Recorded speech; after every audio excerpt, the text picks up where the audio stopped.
நண்பர்களே, இந்த புத்தம் புதிய காணொலியில் உங்கள் அத்துணை பேரையும் வரவேற்பதில் மிக்க மகிழ்ச்சி கொள்கிறேன்.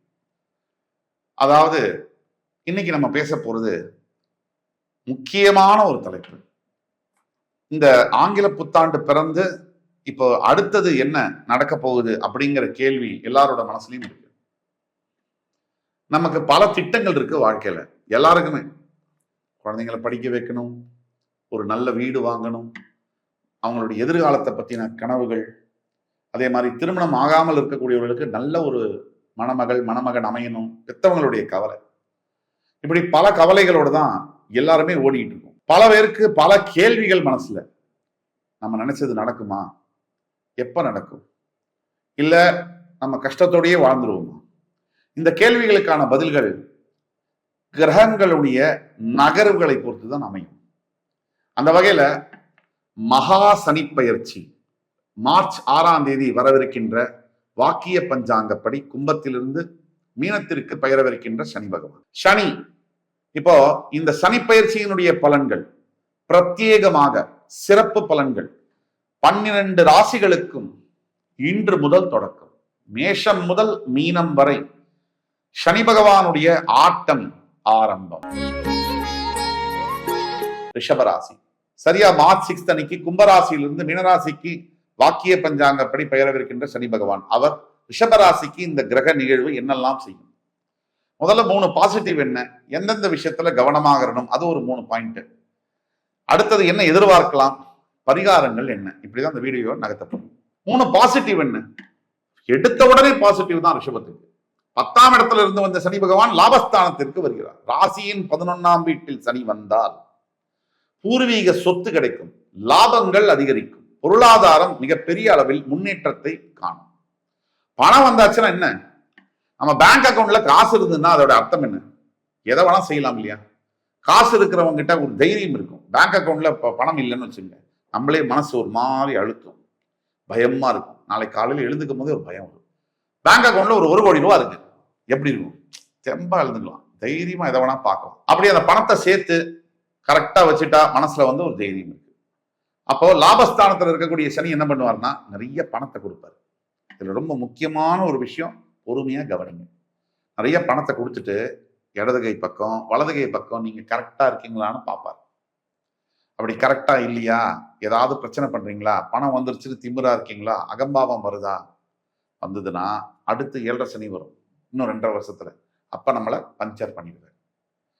பணம் வந்தாலும் அகம்பாவம் இல்லாம அமைதியாக எளிமையாக வாழ கற்றுக்கொள்ள வேண்டும். அடுத்த பாயிண்ட் என்ன, 11ஆம் வீட்டுக்கு சனி வர்றதுனால கோர்ட்டு கேஸ் ரிஷபராசியில யாருக்காவது இருக்கு, பூர்வீக சொத்து, முன்னோர்களுடைய சொத்து இதெல்லாம் இருந்ததுன்னா வந்து உங்களை கண்டிப்பா ஃபேவரபிளா அவங்களுக்கு கேஸ் பண்ணும். 3வது பாயிண்ட், இந்த 11ஆம் வீட்டுல இந்த சனி வந்து உட்கார்றதுனால மூத்த சகோதர சகோதரிகள் மூலியமாக, அண்ணா அக்கா மூலியமாக பெரிய அளவுல பெனிஃபிட்ஸ் இருக்கும். அக்கா மூலியமா அண்ணா மூலியமா பெனிஃபிட்ஸ் யோசிக்க வேண்டாம், கண்டிப்பா பெனிஃபிட்ஸ் இருக்கும். இதை தவிர சனியுடைய முக்கியமான விஷயம், சனி வந்து 3ஆம் பார்வையாக உங்கள் ராசியை பார்க்கிறார்.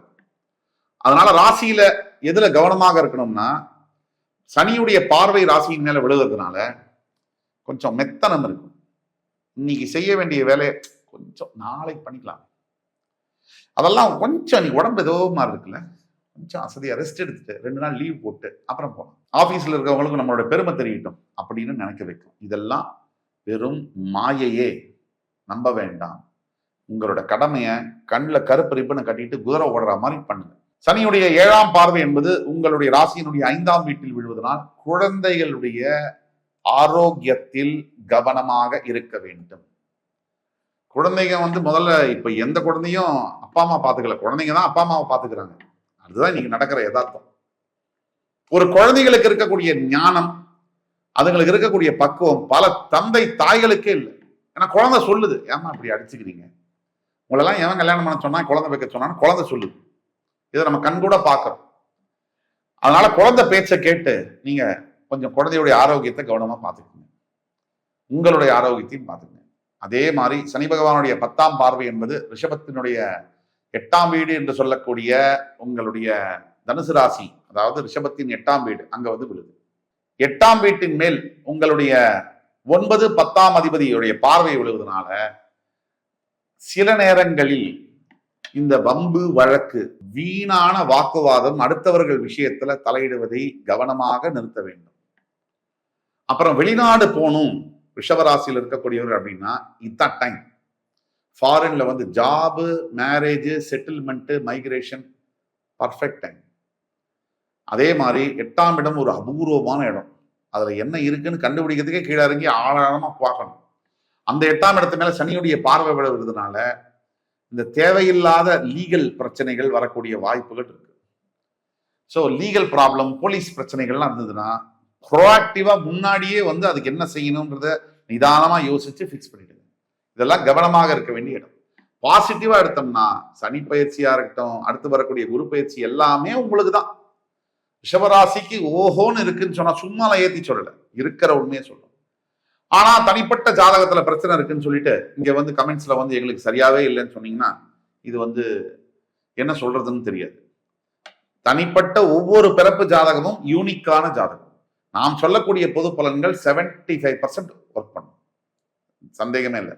அதற்கு மேல தனிப்பட்ட ஜாதகத்துல விதி விலக்குகள் இருந்ததுன்னா நம்ம சொல்லக்கூடிய பலன்கள் மாறும். ஆக அவசரப்படாம தெளிவோட செயல்பட வேண்டும். ஒட்டுமொத்தத்துல பரிகாரம் எடுத்தீங்கன்னா ரிஷபராசி என்பவர்களுக்கு பல பரிகாரங்கள் இருக்கு. கிரகங்கள்லாம் உங்களுக்கு ஃபேவரபிளாவே இருக்கிறதுனால பெரிய அளவுல பரிகாரங்கள் தேவைப்படலைன்னாலும் மனதை கண்ட்ரோல்டா வச்சுக்கிறதுக்கு, மனதை சரியாக கையாளுவதற்கு ஒரு பரிகாரம் உண்டு. உங்களால் முடிந்த தர்ம காரியங்களை செய்யுங்கள். கஷ்டப்படக்கூடிய ஏழை மக்களுக்கு, முதியவர்களுக்கு, குழந்தைகளுக்கு உங்களால் முடிஞ்ச தர்ம காரியத்தை செய்யும். மறுபடி நான் சொல்லிட்டு வரேன். சிறந்த பரிகாரம் எது தெரியுமா?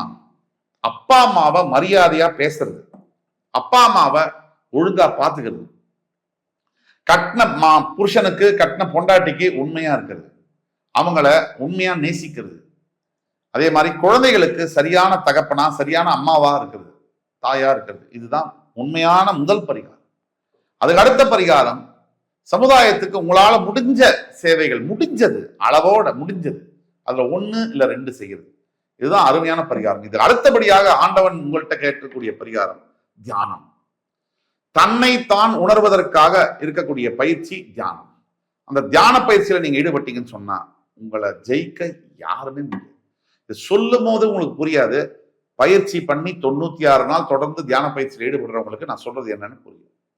2 இதை தவிர வேற என்ன பரிகாரங்கள் அப்படின்னு நம்ம சொன்னோம்னா, ஈஸ்வரன் கோவில்ல அருகாமையில் இருக்கக்கூடிய பழமையான ஈஸ்வரன் கோவில்ல அந்த கோவிலுடைய புனரமைப்புகளுக்கு, அதாவது எங்கெங்கேயோ சின்ன சின்ன கிராமங்கள்லாம் கூட ஈஸ்வரன் கோவில் பெரிய அளவுல இல்லாம செதஞ்சு போயெல்லாம் கிடக்கு. அந்த மாதிரி கோவில்களை தேர்ந்தெடுத்து அந்த கோவில்களுக்கு உங்களால முடிஞ்ச 2 சிமெண்ட் மூட்டை வாங்கி கொடுங்க, 10 செங்கல் வாங்கி கொடுங்க. அதை சரிப்படுத்துறதுக்கு ஒரு 10 ஃப்ரெண்ட்ஸை சேர்த்து ஒரு முயற்சி பண்ணுங்க. வாட்ஸ்அப் குரூப் ஆரம்பிச்சு இந்த விஷயங்கள் உங்களுடைய வாழ்க்கையை மிகப்பெரிய அளவில் இமாலய வெற்றியை பெறச் செய்யும். இந்த எபிசோடு உங்களுக்கு பிடிச்சிருக்கும்னு நம்புறேன். அடுத்து வரும் எபிசோட்ல வேறொரு நிகழ்ச்சியில மறுபடியும் உங்களை எல்லோரையும் சந்திக்கும் வரை உங்களிடம் விடைபெறுவது உங்கள் சுபாஷ் பாலகிருஷ்ணன். நன்றி, வணக்கம், வாழ்க வளமுடன்.